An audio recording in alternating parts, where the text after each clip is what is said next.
I'm so glad you could join us today for what's sure to be a really special service. Just a couple of quick announcements before we get started. Now, many of you are aware that we have started our campus back up here in Garland at 2660 Beltline Road. You are certainly welcome to join us anytime at 9 o'clock or 11 o'clock on Sunday mornings. Now, please understand, if you are not comfortable returning to the church building at this point, no one's trying to rush you on that. Especially if you're older, maybe have compromised immunity or somebody in your family that you're concerned about, please know we're going to keep doing this online service the way we're doing it as best we possibly can to continue to connect with you because you matter so much to us. The other thing I just want to encourage you to do is, we're just in a challenging time of the year with all the shutdowns and everything that has happened. There have been some of our folks who've lost jobs and other people who've been big time contributors to Springcreek who've had to cut way back in terms of their own giving because of the challenges they're facing in their businesses. And so I just want to encourage you, if this shutdown has not affected you in that way, please make it a regular part of your lifestyle to honor God in your giving. It's really easy to do that. You can go online to the church's website. You can sign up to have your regular ongoing gift deducted from your paycheck every time you're paid, or you can do what I do, and that's just text to give. It's really simple. You only have one time you set it up, and after that, it's just super easy to give either with your debit or your credit card. But it's an opportunity not only to provide for the pastors and the ongoing ministry, as well as the relief that we're doing in our local community and our ministry partners around the world who continue to rely on us during this time for the support they're needing. So thank you for the way you support the church. Just please be conscious of that. Continue to make it a priority in your life. Well, we're in this brand new series that we're calling The Struggle is Real. And we're looking at our closest and most intimate relationships. Today, my message is entitled, A Great Marriage is Worth Fighting For. If you would, just bow your heads with me. Let's begin with a time of prayer. Father, I thank you for this time we have together, and I know that you're already at work, that you've been working and moving in our lives through this time of worship, and now you're going to continue in this spirit of worship as we gather around your word, and you are ministering in all of our lives to speak to us about maybe personal challenges we're facing, issues that need to be brought to the surface, and a way forward in situations where we've lost hope. So, Lord, I know that you're going to be at work. I pray, God, that you would just continue that work among us today. And when it's all said and done, we will know we met with you. In Jesus' name, amen. In 1 Corinthians 7:28, Paul writes, those who marry will face many troubles in life. In that verse, Paul's reminding us that if you're married, you should expect a certain level of problems, that challenges are really par for the course. We shouldn't be surprised by them. You're going to face conflict. You're going to have fights, which always surprises me when someone says to me, my wife and I, we never fight. And my first thought is, and you think that's a good thing? Because normal people, yes, even two people who love each other incredibly, are going to disagree. They're going to have bad days. Sometimes they're going to say things that they're going to regret, and they're even going to hurt one another's feelings. If you tell me you never fight, my first thought is then one of you swallowing yourself to be in this relationship. That's why one of the best indicators of whether or not a couple is going to stay together is not whether or not they fight, but how they handle it when they do.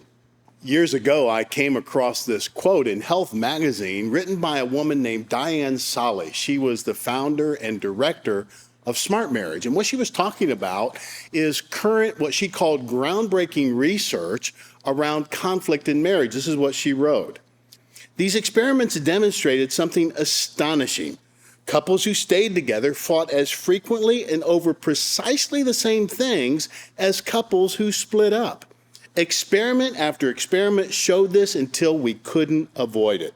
We all have irreconcilable differences. Every couple has them. Those who have successful marriages simply have learned ways of talking about their problems. That's a really powerful statement. What she's saying is, we all have problems. If you're married, you're going to have problems. The difference is some people have learned to work through them and others have not. So let me just say right up front, there are always two warning signs in every marriage. Number one is the absence of conflict, and number two is the avoidance of conflict. When there's no conflict at all, that means one of you is already dead. The best thing you can do is go ahead and call the undertaker. It reminds me of one time Ruth Graham, who was the wife of the famous evangelist Billy Graham, was asked if she and Billy agreed on everything. And she said, "My goodness, no. If we did, there'd be no need for one of us." And get this, one of the country's leading small group gurus made this statement that one thing that all poor small groups, all bad small groups have in common is an absence of conflict. If it's a bad group, there's no conflict. Why? Because if you're really talking about things that matter, if you're getting beneath the surface with people, if you're talking to one another in real and substantive ways, then that's going to cause problems. It's going to result in conflict. Conflict is the price you pay for intimacy. There's simply no other way of achieving it. Same thing's true of marriage. So the absence of conflict has never been a healthy relational sign. You know, my grandma used to tell me all the time, well, me and your grandpa, we never had a cross word. And my thought was, that's messed up. But the other warning sign is conflict avoidance. Because we know conflict is the price you pay for intimacy, smart couples are willing to pay that price for a deepening sense of closeness and connection. When conflict or without conflict, it's very difficult to peel away the superficial levels of our life and discover who we really actually are. It was a marriage therapist who said real harmony never comes earlier than 10 or 15 years into the relationship. I think that's absolutely true. Because up until that time, you're still not really deep with one another. You've never really gone that far beneath the surface to touch those things that really can come in conflict with one another. So over the years, you've heard me many times refer to the research of Dr. John Gottman and the Gottman Institute. He's one of the leading and most respected marriage researchers in America today. He's quoted by Christian and secular resources alike. Dr. Gottman has been studying marriages for more than 3 decades now, hundreds of marriages, and he can now predict with a 95% accuracy what marriages will flourish and which ones will fail. Now, it shouldn't surprise any of us that his research is actually based around how couples process and deal with conflict. In particular, he's discovered the major warning signs of relational demise. He calls them the 4 horsemen of the apocalypse.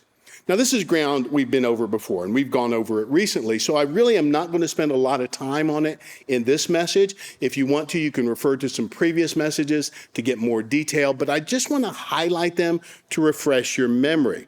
According to Gottman's research, unhappy couples, marriages that eventually deteriorate, tend to all follow the same specific downward spiral. The first horseman that sign that a marriage is in trouble is criticism. So in Gottman's view, criticism is very different from complaining. He describes it like this: we complain about actions, we criticize people. In other words, criticism is focused on the person, not the behavior.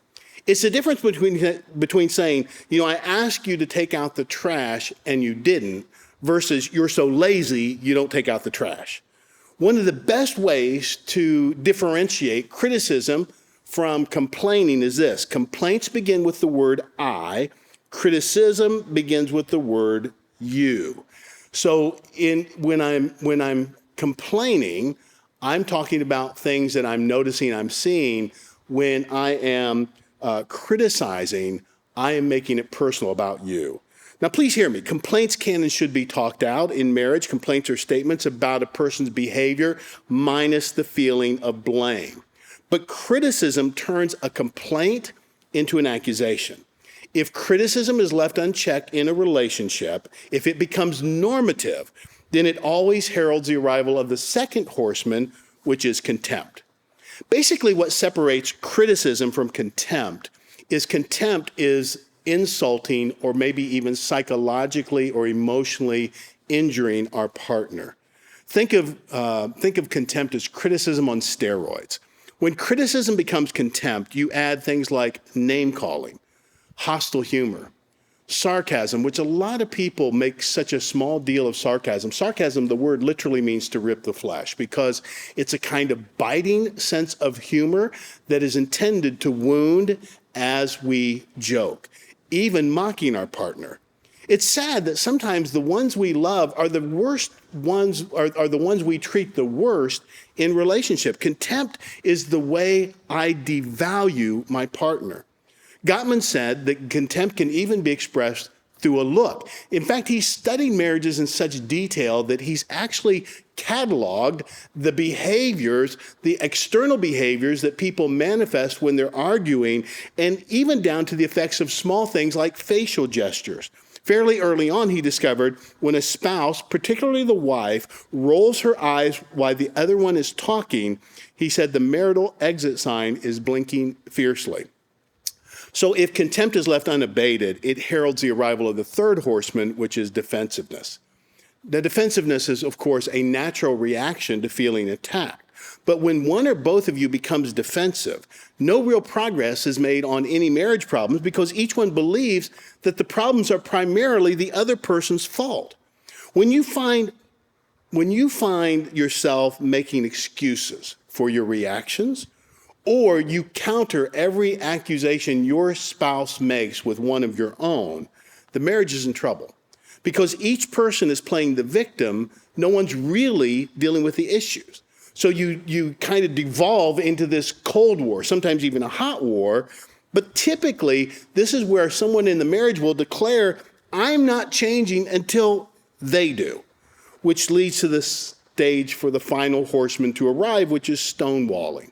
Now, according to Dr. Gottman, stonewalling is the worst thing that can happen in a marriage, and it's exactly what it sounds like. It's clamming up. It's acting like a stone wall.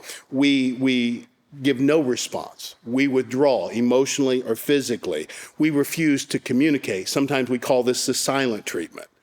Once stonewalling becomes habitual, the marriage is in serious trouble because communication has gone from poor to non-existent. Now, a lot of people try to justify being silent and disengaging by saying, I don't want to make problems worse. But you see, the truth is, non-talking is not the absence, if you will, of communication. It's actually a powerful negative form of communication. It communicates disdain. It's actually a form of punishment. Now, maybe you recognize yourself in one or all of those behaviors I've just mentioned. Maybe your marriage or a really important relationship to you right now is in trouble, and you can see why. I know that feeling all too well. I know what it's like to usher in a marriage apocalypse because this is exactly what Brenda and I did in the first 10 years of our marriage. In fact, 27 years ago, Brenda wrote this about me. I want to read it to you. This is from her journal. She's let me share it. I thought I'd found the perfect man. He was everything I wanted, a good man who was both godly and trustworthy. We were married, but after a few short years, I began to see a side of my husband I'd never seen before. He developed an explosive temper. He became selfish with his time. He used serving God as an excuse to ignore me. He became hateful and sarcastic, belittling me in front of our friends and putting me down. I felt like he was ashamed of me and often treated me like a child. He would end my sentences for me and modify my advice whenever we'd be talking to our friends. Over the next several years, my husband became a full-fledged workaholic. The more I begged him to change, the more he isolated himself from me. The times I needed him most, that was when he was least available. Our fights increased, and I became angry and bitter against my husband and God. To avoid fights, I had to walk on eggshells all the time. All my dreams of a happily ever after came crashing down. The man who I'd counted on to give me safety and stability, I felt had betrayed me. I felt like I'd done everything I could to save our marriage. I bit my tongue. I hid my anger. I felt I was understanding and forgiving. Finally, the pain became intolerable. Something had to be done. I began to wonder if it was better for our children to see us fight all the time and hate each other, or if it'd be better just to divorce. Now, Brenda and I were in deep weeds. I mean, seriously, nearly wrecked our marriage by the way we dealt and refused to deal with conflict in our marriage. But even people who are neck deep in these problems, there is hope.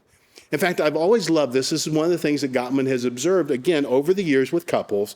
The good news is this. Even if a couple has gone through all 4 of these stages, it doesn't mean their marriage is doomed. Spouses who recognize what is happening can develop communication techniques to overcome the difficulty. Did you hear that?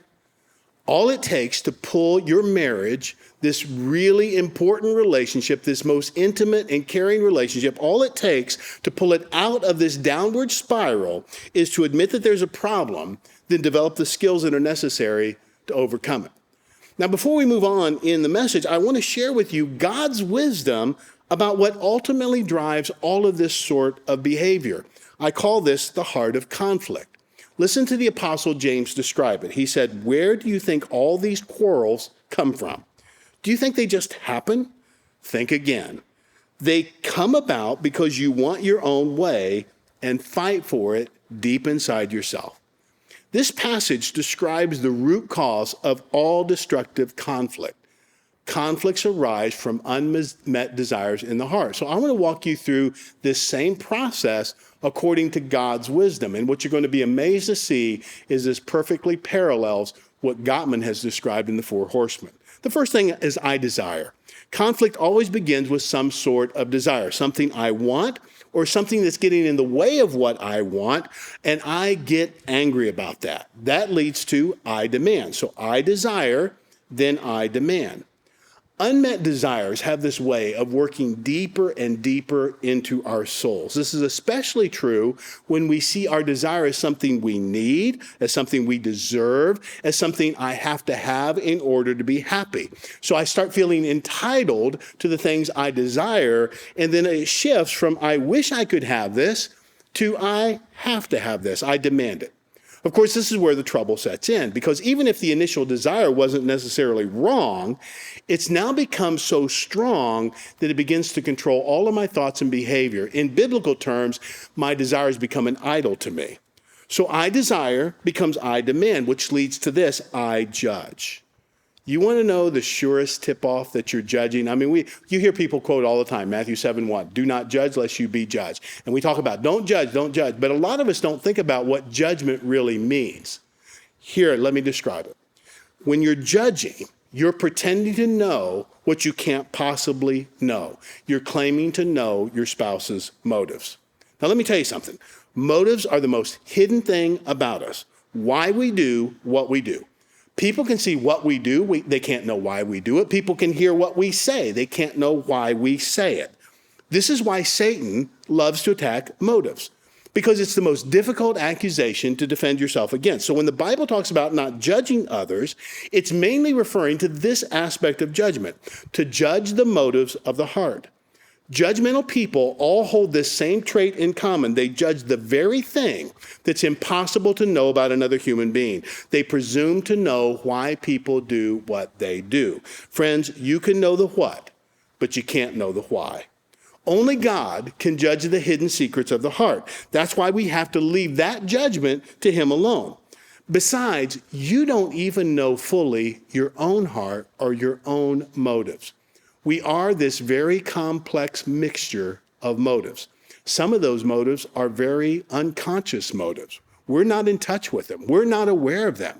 And when we're not aware of them, the things that are really driving behaviors, the things that are driving what we say, we're not even aware of them. How could you possibly be aware of what's going on in me? Do you know that the Bible teaches that there are 2 activities that take place before the throne of God every single moment of every single day? And it's intercession and accusation. This is the very nature of the conflict between the kingdom of God and the kingdom of darkness. The Bible tells us that Jesus always lives to make intercession. In other words, it's Christ's nature to be an intercessor, to carry our needs to the Father, to pray for us in our weakness, to see the brokenness of our lives and carry that to God on our behalf.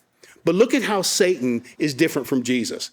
Satan is the accuser of our brethren who accuses them before our God day and night.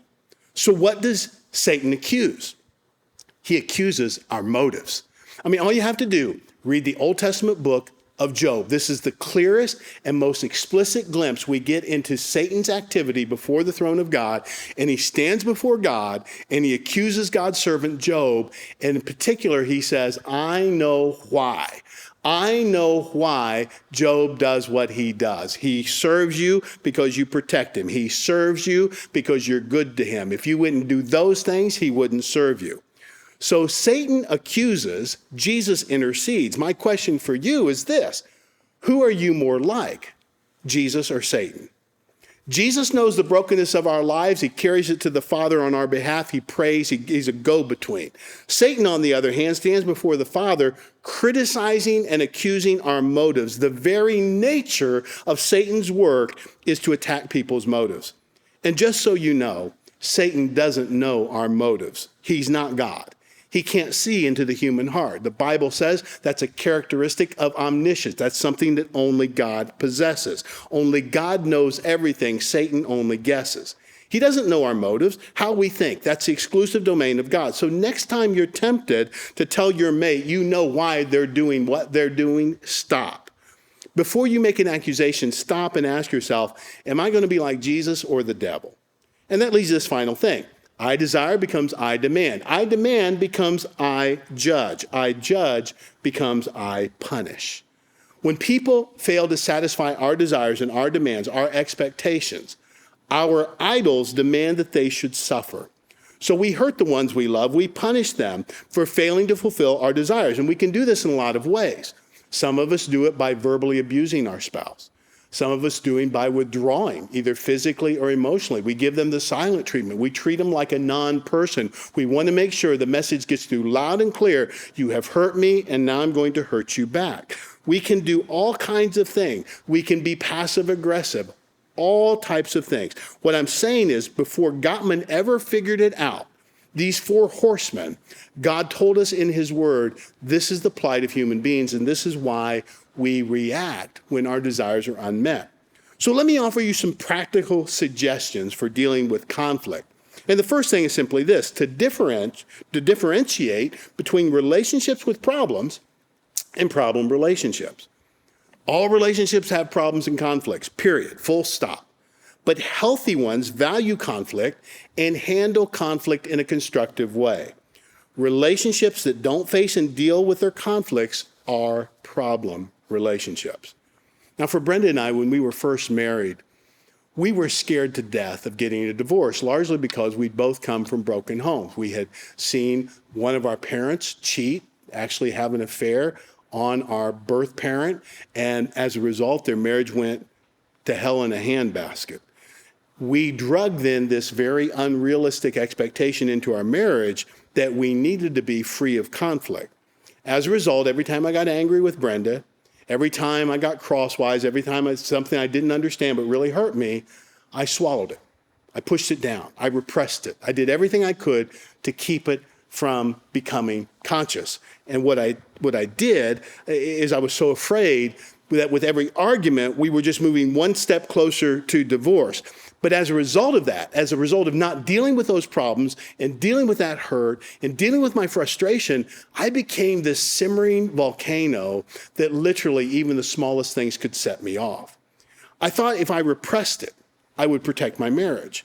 And that's a myth, because all buried conflict has a high rate of resurrection. If something's bothering you, it's better to get it out in the open and on the table and deal with it right away. The bottom line is this: far more important than the fact that you argue is how you argue. Poorly handled conflict always harms relationship. Another thing you need to learn to do is this: to examine your assumptions. One of the things that stays most hidden in conflict in our marriage are our assumptions. Unspoken assumptions are the saboteurs of communication. So let me explain how this works in something I'm calling the ladder of inference. Now, this is not an original term with me. If you're familiar with the work by Peter Senge, The Fifth Discipline, you probably recognize the illustration I'm about to put up on the screens. It's called the ladder of inference. Now, we're going to leave this graphic up for a while as I walk you through and explain, because there's a lot to it. At the bottom of the ladder, you can see I observe your behavior. That's all the available data that I have. I can take in whatever it is you're doing or whatever it is you're saying. That's what's known on the ladder of inference. So in the middle runs, I begin to make assumptions about the meaning of what I'm seeing, which means some things register with me more than maybe other things. I choose to focus on certain behaviors and ignore other things. I select the data I'm going to focus on. At this point, I begin then to interpret that data. I'm trying to figure out why you did what you did. In other words, I'm now assigning meaning to your behavior. This is the judging I was talking about a moment ago. Then I draw my conclusions. I see what you did. Now, in my mind, I figured out why you did that. Finally, I decide what I'm going to do. I choose a course of action based on what I think you did and why you did it, and I lash out at you, I get mad at you, I ignore you. Really, I could do just about anything. Now, here's the deal. Practically every one of us climbs the ladder of inference instinctively. We do this without a thought. We're already at the top of the ladder before we know it. So let's keep this slide up here a little bit, and let's talk about how this works out in practical terms, an illustration, if you will, of what this might look like in marriage. So let's say you come home from work, and your husband has picked up your son from daycare, so they're already home. He hasn't made supper, even though there's a frozen pizza in the freezer. Your son is crying because his diaper needs to be changed. And the moment you walk in, your husband complains that he's hungry and he still has business calls to finish. That's the bottom rung of the ladder. That's the available data. That's what you know. That's what you can see. That's everything about this situation that you have. Now the wife starts climbing. She selects some details and begins to assign meaning to those details. Now in her mind, she thinks, well, that pizza must not have been good enough for him. He didn't even bother to check the baby's diaper, and he thought his business calls were more important than her. From there, she ratchets up her assumptions about her husband's state of mind, that evidently he must be mad at her, fed up with her and the kid, and would rather be any place than where he is right now. Once she reaches the top of the ladder, she's concluded that her husband in general must think that she's a clinging, incompetent wife and mother who doesn't know what she's doing, which she knows she's not, and she's really angry about that, so she announces, "We've got a problem," to which he says, "What are you talking about?" Now understand, I'm not saying that the husband didn't actually think all of those things, but what I am saying is the wife doesn't know any of that for sure. But on the analysis of what she sees, she's made these assumptions, either by revelation, osmosis, something that she can now know what's going on inside her husband without asking him a single question. That's called climbing the ladder of inference. Now, please understand, this scenario could be easily reversed. It could be the wife and the husband trading places because all of us do it all the time. We climb the ladder of inference. But what this illustration does is highlight the basic assumption on the ladder of inference, and that is, based on your behavior, somehow in some way, I can see through to see what's motivating you, see what's really going on in your heart, to know why you're doing what you're doing. It's about judgments. It's about being judgmental about why I think I know what's going on inside you. That's the conviction that moves us up the ladder. Climbing the ladder is easy. It's habituated. It's something we rarely think about. We just do it. But it's also the major way we sabotage communication in marriage. Is there a better way to deal with that behavior that's confusing us? Well, yes, there is. And you've got to learn to clarify instead of climb. You know, the truth is this: none of us has a right to make assumptions, to just climb the ladder. But every one of us has a right to question. That's what gets feelings out in the open. That's what gives clarity to what's actually going on. And that's what gives opportunity to our partner to explain what's going on inside them. Because think about it. Most of the time that we spend on the ladder of inference is spent in the dark. We really don't know anything except what we've observed at the bottom of the ladder. Everything else is hidden and unseen, which leads me to this. Clarifying is hard work. It means asking questions.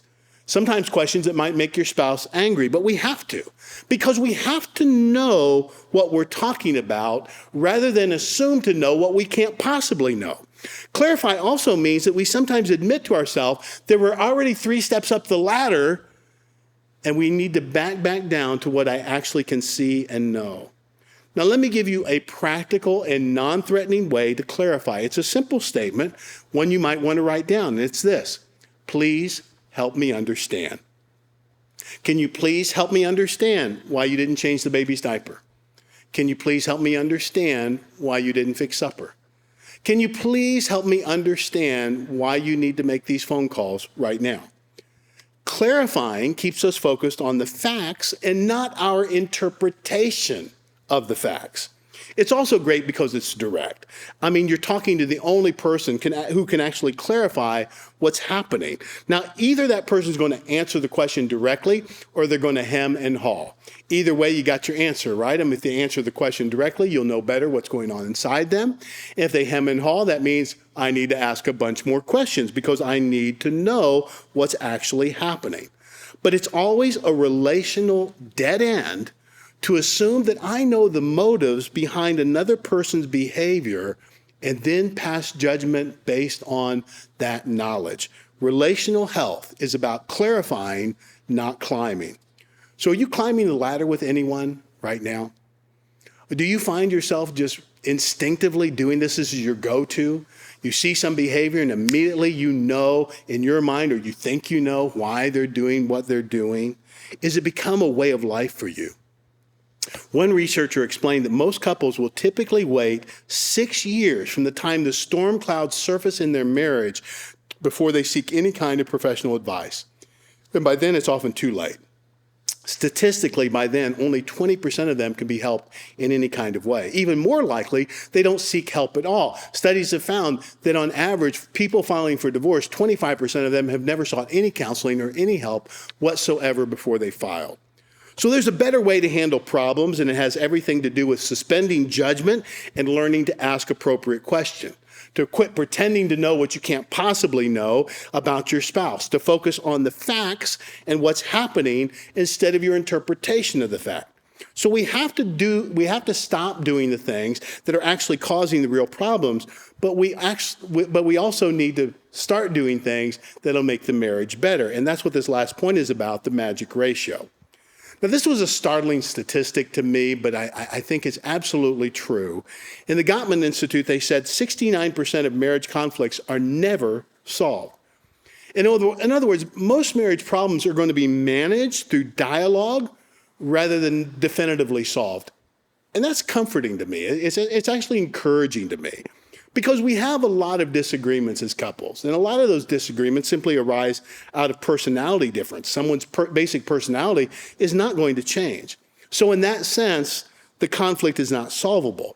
But that doesn't mean we have to remain gridlocked. Haven't you found, Brenda and I have been married now for 37 years. There are certain fights, conflicts, disagreements that we seem to have again and again. I'll give you some silly examples. Brenda and I, practically every night, we argue about movies. We have totally different tastes in movies. I typically will go for an action movie, and she goes for something other than that. And so what happens at night, around 7 o'clock, we'll say, okay, what do you want to watch? Now, what we've learned to solve this is we've got to take turns. So it's her turn, it's my turn. Well, when it's my turn, I'll say, hey, I want to watch Lord of the Rings. I hate it. I want to watch Men in Black. I hate it, And we go back and forth. And I say, well, you don't have to like my movie. It's my turn. We get to watch it. And then when her turn comes up, we go through Netflix. And for 30 minutes, we read the caption of every new show that's on Netflix. And then she chooses something, and I'm not sure Netflix even is aware that's in their catalog. Now, here's the deal. She's not going to watch the movie. My wife, about 15 minutes into the movie, is going to fall asleep. And she will wake up in about 10 minutes of the movie are left. So she is an expert on hundreds of movies, how they begin and how they end, but she has no idea what the plot line is like in between. That's just the way it is. So when she chooses a movie, she's choosing a movie for me to watch. This is an ongoing argument. We have a lot of fun with it. She knows that about herself. I know this about myself. We fight about it all the time. Another thing, she's a clean freak and I'm a neatnik. Now you'd think that would be a match made in heaven. It is not. because she likes things to be exceptionally clean. I like things to be really, really neat. I like everything in its place.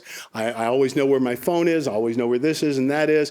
And she will just lay things haphazardly everywhere. And it's constantly, hey, call my phone so I can find it, right? Or how about this? You know, Brenda is a hoarder, and I'm a person who probably throws away too many essential things. But as a result, we've had a lot of fights over the years about how much of this stuff we need, how much of it we need to get away with. I tell her all the time, if you emptied my nightstand and my closet, there's no evidence I live in this house whatsoever. But these are things that we just understand. We're different from one another. And we live with one another in an understanding way. And we've learned not to make a mountain out of these issues because they're just not that important. So what is the magic ratio? Well, the Gottman Institute has found this. If your marriage is going to succeed, you need a minimum of a 5-to-1 ratio of positive to negative interaction. Not 50-50, but one positive encounter for every negative thing that happens, 5 loving actions to balance off every 1 negative interaction. You need 5 times more positive things passing between you and your spouse than negative. Think of it like this. At your soul, at the center of your soul, it's kind of an emotional love bank. And what we do in marriage is we want to make sure we're making plenty of deposits into that love bank. Don't treat this like you do your checking account where there's just always barely enough in there. You want to make sure that there's more than enough in there. There's an emergency fund. There's plenty of funds. You keep making deposits into your love bank, and you definitely want to make far more deposits than you're making withdrawals. Withdrawals will happen. They will. You'll hurt one another, even not intentionally. You're going to hurt one another. You'll say things, you'll do things that are going to cause harm, and it's going to cause a withdrawal. You want to make sure there's far more good stuff in there than bad. Albert Einstein's best known for the theory of relativity, but he actually deserves recognition for another tremendous feat. He and his wife, Elsa, were happily married for over 60 years. He credited his secret to marriage to a principle that he discovered in science that he said served him well in marriage too. And that principle was this: for every 1 incorrect input, it required 11 correct inputs to make things right again. So he discovered years ago what Gottman's saying too. You've got to have far more good stuff passing between you than bad. If you want a marriage that'll go the distance, then there better be a whole lot more deposits than withdrawals in the love bank. It's interesting, Tony Campolo, he's a really well-known sociologist, but he has a degree in counseling too. He used to have couples come to him and seek him who had lost and zeroed out on all affections as a married couple. And Tony writes this, he said, sometimes in counseling situations, I encountered persons who claim an absence of any kind of affectionate feelings for their mate. These people say that whatever they once felt has died and that they're left with no other alternative but to end their marriage. Now, with people like that, Tony would always tell them if they would do what he told them to do within a month, the feelings of affection would return. Guess what he told them to do? 2 things. Number 1, he'd say, every day, make a new list of 10 things you would do for your spouse if you were in love. Then number 2, every day, do the 10 things on the list. It's as simple as that. No secret formula, no magic recipe. When you're doing loving things, you will have loving feelings. Because love is first and foremost an action. It's energy. It's something you put into motion. It's something you do. It's something I taught you a few weeks back. I said it's always easier to act your way into a feeling than to feel your way into an action. In other words, if you're just waiting for the feelings to come to renew the relationship you have with your loved one, you know, those feelings may not return doing nothing. But if you begin to act in loving ways toward them, you might find that those feelings will truly resurrect.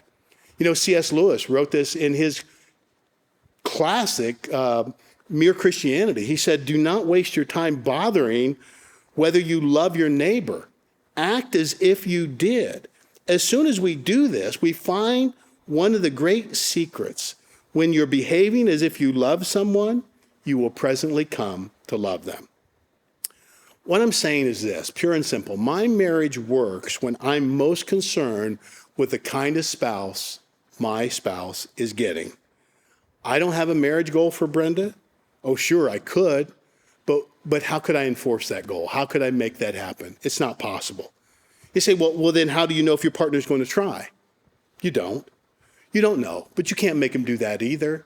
I mean, you could have a goal to make them try, but what's that going to do but create frustration and alienation and a whole lot more judgment in your own life? I can control the kind of partner my spouse is getting. So let me just say this as we wrap up. Brenda and I went through incredibly dark days. At one point, I remember telling someone, 27 years ago, I said, I don't know if I'm seeing a light up ahead or if I'm just getting accustomed to the darkness. I don't know. At that time, I didn't know whether or not we would make it. But I have been to hell and back. Brenda would say the same thing. In fact, years ago, so this was back in 1993, in front of Springcreek Church, after Brenda and I had gone through so much misery and so toxic in our marriage and had taken out our anger and our disappointment on one another for years, we'd gone to therapy, we'd gone through that, and we knew we were going to make it. We decided to do a message together that we called To Hell and Back. And we told our story. We told it honestly. We told it fully. We held nothing back. One thing I learned a long time ago, there's nothing to fear in a forgiven and healed past. I'm going to be an open book about this kind of stuff because I know what God did in that time. So we told our story, and we told it honestly, and we told it as fully as we possibly could. And at the close of that message, we renewed our vows to one another in front of this congregation. It was for years one of the best-selling messages in the history of Springcreek Church. But here's what I know. You may go to hell. You may go to hell in your marriage. We went to hell, but you don't have to stay there. You really don't. There is a way out. And it begins with beginning to examine these problem types of behaviors in the way we communicate. It's beginning to understand how desires lead to demands, how demands lead to judgment, how judgment leads to punishment. And that I can interrupt that cycle by stopping this vicious behavior of believing I know why you do what you do. Instead, I just go on basis of what is actually happening. I ask the questions that I need clarification about. We get to real understanding. And if you disclose to me and you share with me what's really going on, maybe we can find common ground. And then more than anything, we make far more deposits of love and admiration and respect and gratitude in the people we care about. And you're going to find those feelings of love not only return, but they amplify and they grow and they flourish in this soil of appreciation. Let's pray. Father, I just want to pray right now for any and everybody who's listening to me in this moment, who has been here, who's struggled in relationship or is struggling right now. There is hope, Lord. There is hope. There's no question that if we learn new behaviors, new ways of communicating, of addressing those problematic behaviors in our relationship, that things really can improve. That we may feel like we're in hell in our relationship, but we really don't have to stay there. We can move out of that place by listening to your wisdom and doing things your way. Lord, if there's anything at all, I hope that gets addressed through this message is this presumption that I can know someone else's motives. That, Lord, this is something you clearly indict in your word, and you clearly show us. This is what the enemy does. This is what evil looks like. Evil presumes to know what it cannot possibly know. God, help us to abandon that practice so that we can focus on what we actually know instead of that.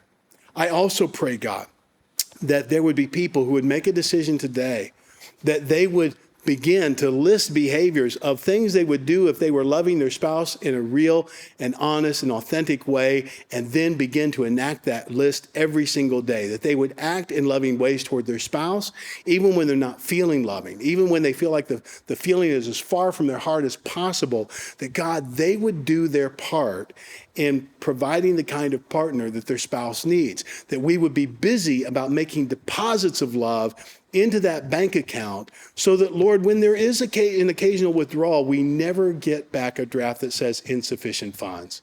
So, Lord, I pray for your healing hand upon so many lives. And I pray for anybody who's here, who doesn't understand, who doesn't know that, God, this is the way you love us. You give of yourself so completely, so fully to us, even knowing our hearts and knowing our brokenness. And you sent your son, Jesus Christ, to die for us. And because of that, Lord, you have created the possibility of a relationship that helps to heal every other relationship because of the deep love we experience in your family. So I pray if there's someone here that doesn't know you, that they would even ask in this moment to say, Jesus, I want you in my life. I don't understand it all, but I believe you died for me. I believe you rose again. I want Christ as my forgiver and my leader. I want to follow him. I want to grow in him. I want to love him for the rest of my life. Help me in Jesus' name. Amen. So, really glad that you chose to carve out this time today to be with us. Please hang around. We always have a time of discussion with the other pastors as they talk about the message and how it might apply. We use this as a part of our small group curriculum. So if you're not in a small group right now, please understand, you already have the message prep or the small group prep because you listened to the message. That's all it takes to be qualified to be a part of a small group. You hear the message, you come together and discuss. So if you haven't signed up for a small group, take a moment, text groups to our text line, and they'll be happy to get you information about how to connect with a small group. God bless you, and have a great week.